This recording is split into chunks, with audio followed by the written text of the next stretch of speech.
a discrete stochastic process xi, where I is an integer, is called a Markov chain if the probability that the value of the process at time s is equal to s, where s comes from the state space, given all the past values taken by the process, is simply equal to the probability that xn is equal to s given the most recent value taken by the process. This is also called the Markov property. It states essentially that only the most recent past information is relevant, such that when, for example, the present time, let's call this n minus 1, the state at the present time, xn minus 1, is known, then the future states, xn and states after that, are independent of the past states, xn minus 2 and before that. Okay, so given the present, the past and the future are decoupled or independent. Now we are considering our Markov chain taking values in some state space that is countable. So without loss of generality, we can assume that, or we can think of S as positive integers. Okay, now we can define transition probabilities for a Markov chain. These are the transition probability of transitioning from state I in the state space to state j in the state space at time n, or from time n to time n plus 1, is the probability xn plus 1 equals j given xn equals I. In the homogeneous case, this transition probability does not depend on time. So this is equal to the probability that x1 is equal to j given x0 is equal to I, or x2 is equal to j given x1 is equal to I, etc. In the homogeneous case, it is useful to write a transition probability matrix, which is a matrix formed of the values Pij, the probabilities of transitioning from state I to state j. Okay? In other words, the probability that let's say x1 is j given x0 is I. Okay. Now notice that the transition probability matrix P is a stochastic matrix, which basically means that its entries are, of course, as their probabilities, they are between 0 and 1. Also, the row sums are equal to 1, meaning if you sum Pij over j, this gives 1 for any I. And if you think about what this means, of course, j takes over values in the state space. This says that given that we start in state I, what is the total probability that we make a transition to somewhere in the state space? Of course, that total probability should be 1.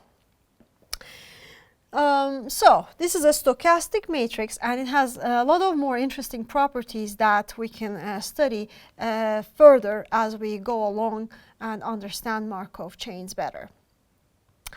Now I'd like to define one more thing, one more probability, which is Pij m, m plus n.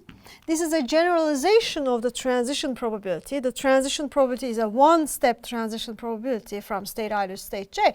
Pij m to m plus n means the n-step transition probability. This is the probability that given that the state at time m is j, what is the probability that the state at time m plus n is I?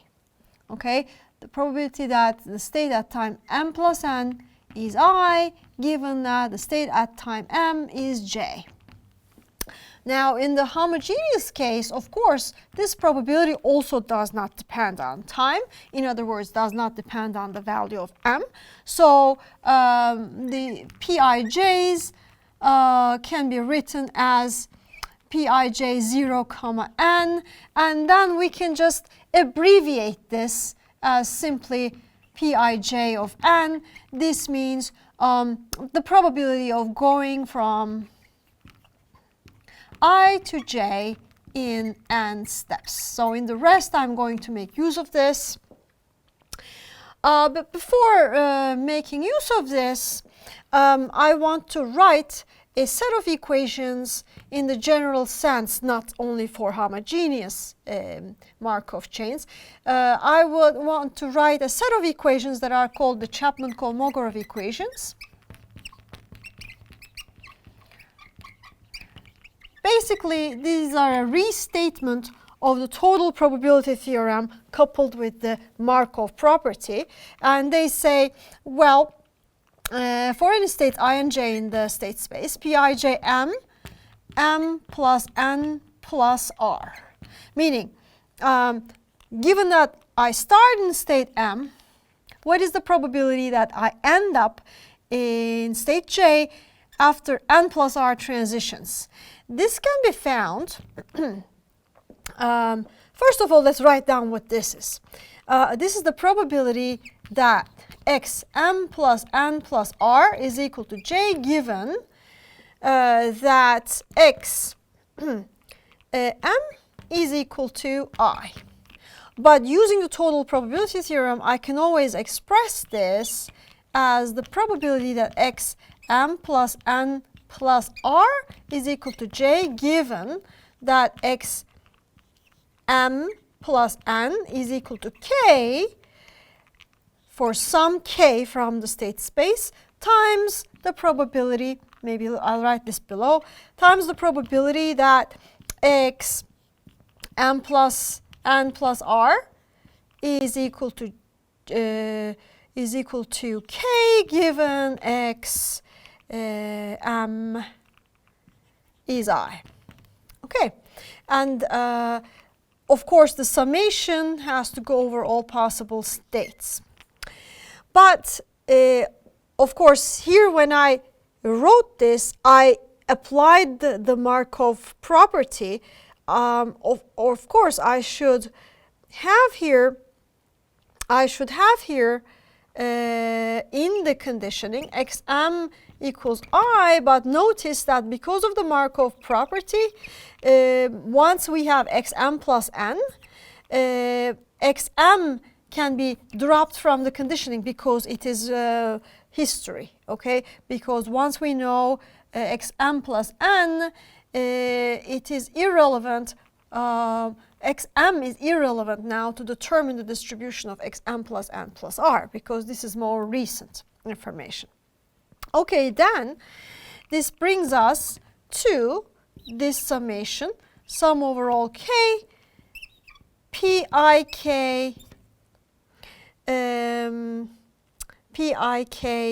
m to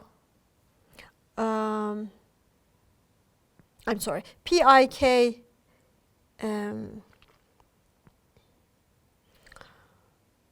m to m plus n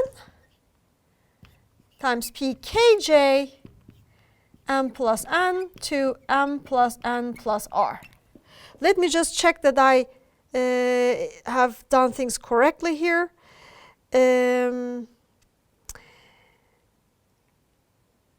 Right.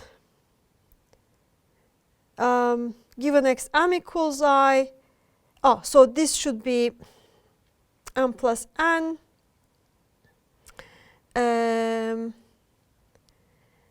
Right, this should be m plus n. Right, given that xm is I, this is the probability that xm plus n is k.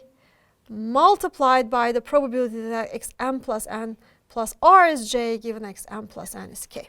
Okay, so this set of equations for each I and j is known as the Chapman-Kolmogorov equations. In the homogeneous case,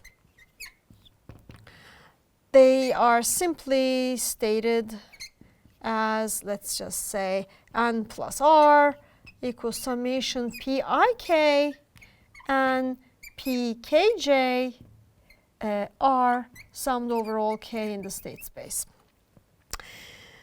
In the next lecture, we will build on this to examine convergence properties of the probability vector or the convergence of a Markov chain in terms of the transition probability matrix.